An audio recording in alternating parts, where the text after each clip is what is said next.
Hello everyone! A few weeks ago I did a review of the original King Kong, and at the end of that video I said I was planning to watch the sequel, which I'd never seen before.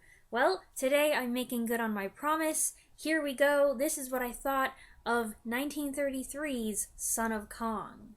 This follow-up to King Kong came out 9 months after that movie's successful premiere, just in time for Christmas. It sends Carl Denham back to Kong's Island in search of ancient treasure. What he finds is Kong's orphaned offspring, a young albino who's a lot friendlier than his father. The development of this film brought together many members of the King Kong team: Marion C. Cooper as producer, Ernest B. Shadesack as director, Willis O'Brien on special effects, Mack Steiner on the music.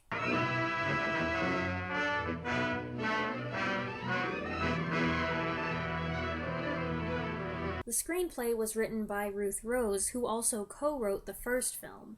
I neglected to mention her in my review of King Kong, and I was not familiar with her name, which tells me maybe a lot of people neglect to mention her. Former actress Ruth Rose met Ernest Shadesack while she was working as a historian on an expedition to the Galapagos Islands in 1926. He was working as a cinematographer. Shortly after, they married. Shadesack had already collaborated with Marion Cooper a few times by then.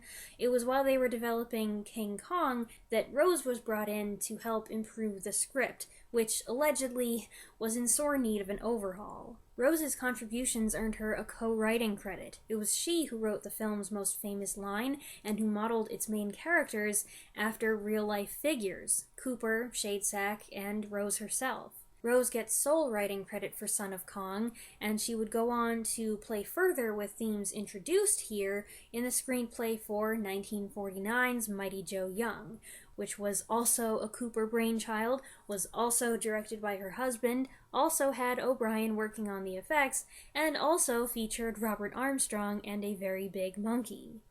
But back to Son of Kong. Though Fay Wray and Bruce Cabot were not involved with this movie, a few actors did reprise their roles. Robert Armstrong as Carl Denham, Frank Reicher as Captain Engelhorn, Victor Wong as Charlie the Chinese cook, given a more prominent role here, and briefly Noble Johnson as the native chief.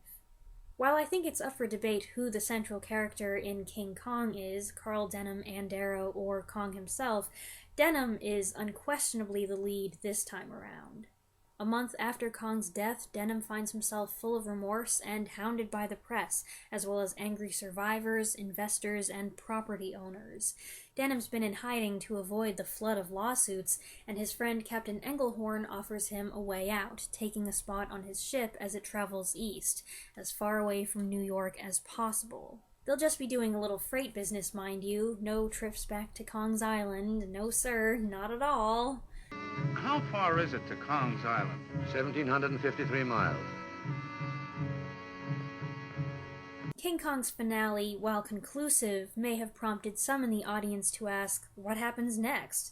This movie addresses first the practical aftermath, and then goes on to answer the question, what else might they find if they go back to Kong's Island?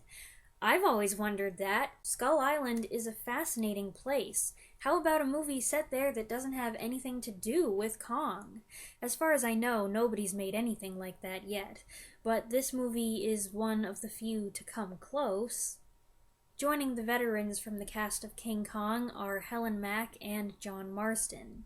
Helen Mack plays a young woman, the opening credits name her Hilda, though she's never called that in the movie, who Denham and Engelhorn encounter on one of their stops. They attend a show run by her father, an alcoholic ringmaster. Hilda's sparkling charisma, not her singing, appeals to Denham, who sees her potential as a performer. Helen Mack is not Fay Wray, but she's not supposed to be. For one thing, they look nothing like each other. She's dark, not fair. She also only screams a couple times, and instead of playing the helpless damsel in distress, she's plucky and determined. She drags her father out of a burning tent, which is impressive.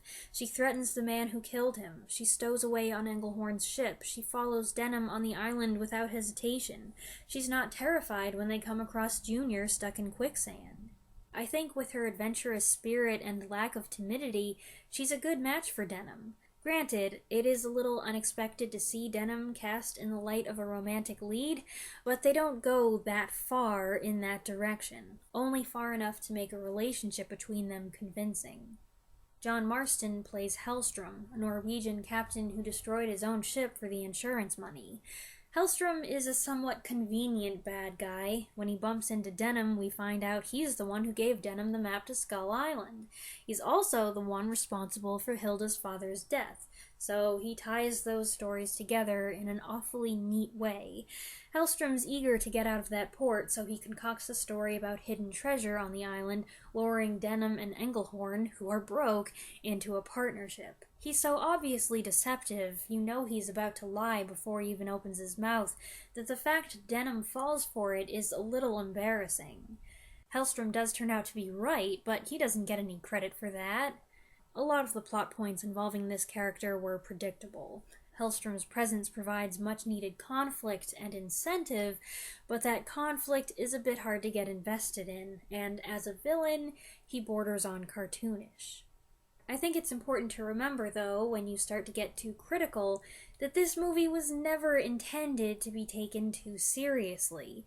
It's got a fun adventure for the whole family feel to it. It never gets as violent or as dark as the first one. There are elements that seem to be geared specifically toward children. The Little Monkey Show, for example. In my opinion, it's the low point in the movie, but I bet it appeals to kids. And then there's Little Kong himself, as Denham calls him. As a juvenile, lacking the strength, height, and cleverness of mature Kong, he never poses a real threat to the people, and once they help him, he sticks to them like a loyal puppy. They did make him awfully goofy. Kong's human-like mannerisms filled you with awe.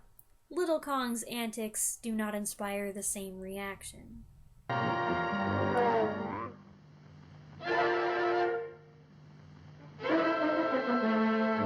I'd say he most reminds me of Manila or Minya, the son of Godzilla, but that's awfully cruel. Little Kong doesn't deserve that.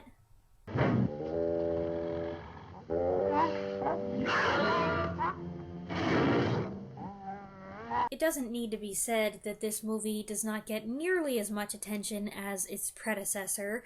I would guess that most people watching this video who have seen King Kong have not seen the sequel. Some of you might not have even heard of it. In all honesty, you don't need to see it. King Kong is one of those films that everyone should see, not just because it's groundbreaking, but because it's that good, with stirring music, visuals that can still stun, and a tragic story that's still powerful. Son of Kong never strikes as deep a chord. Perhaps that's because we never connect with Little Kong the way we do with his father. The film does have its tender moments, and it does end with a self-sacrificing rescue, which tugs at your heart a little, but the feeling doesn't linger. Son of Kong also doesn't present any new concepts or lay out any new material. It revisits certain themes the previous movie introduced and falls back on what's familiar instead of charging forward in a bold new direction. But again, this movie wasn't intended to be a big deal. It was supposed to be a light, adventurous follow-up made as quickly and as inexpensively as possible. This is still the Great Depression after all. RKO Radio Pictures allotted Son of Kong a much smaller budget, so everything had to be toned down, including the visual effects. A few models that had been made for King Kong were reused, and it appears that there wasn't as much time spent perfecting and smoothing out the animation. But all that considered, it still looks pretty darn good for a 1933 film, not on par with King Kong, but with less than half the money and on a tight schedule. I don't think they did too bad. There are still perilous thrills, and though Little Kong doesn't show up until more than 40 minutes into a 69-minute movie, the second half is packed with enough fights and sights to keep it interesting. I like the Triceratops attack sequence in particular. The scenario is as simple as anything, but the sudden fade-to-black transition is effectively used, keeping us in the dark for a while about what happens to these guys. I also enjoyed Armstrong's performance as Carl Denham, even more than in the first movie. I like his light, humorous touch. He's still figuring out things he learned at the end of the last movie, and his rueful appreciation for the irony of their situation is refreshing. I like the son, too, even if he is a little silly and played for laughs. He's just an oversized little kid who wants to hang around his new friends all day and defend them whenever a bully comes along, and that's charming. It's another movie that's got a little bit of everything. Action, crime, budding romance, tragedy, comedy, good old adventure. I wouldn't have minded seeing a third movie where Denham and his new girlfriend or wife go adventuring together, maybe with Englehorn along for the ride. They could explore some other island or someplace else, maybe throw in an Arctic setting to mix it up. It didn't happen, which is probably for the best. But I still think there's potential there. So those are my thoughts on Son of Kong. I enjoyed it, and my mom enjoyed it. I did not go into it with high expectations, and that is what I would recommend. A King Kong superfan with a long list of demands is likely to be disappointed in what they did here, but speaking for myself, I genuinely liked it for what it was. And I bet that even if it was just a random adventure movie that had no association with King Kong, I still would have had a good time with it. I don't know how many of you have seen this one, but if you have, please go ahead and share your own thoughts on it in the comments below. I expect a mix of responses, so that'll be interesting. Let me know what you think, and I'll see you next time. Thanks for watching!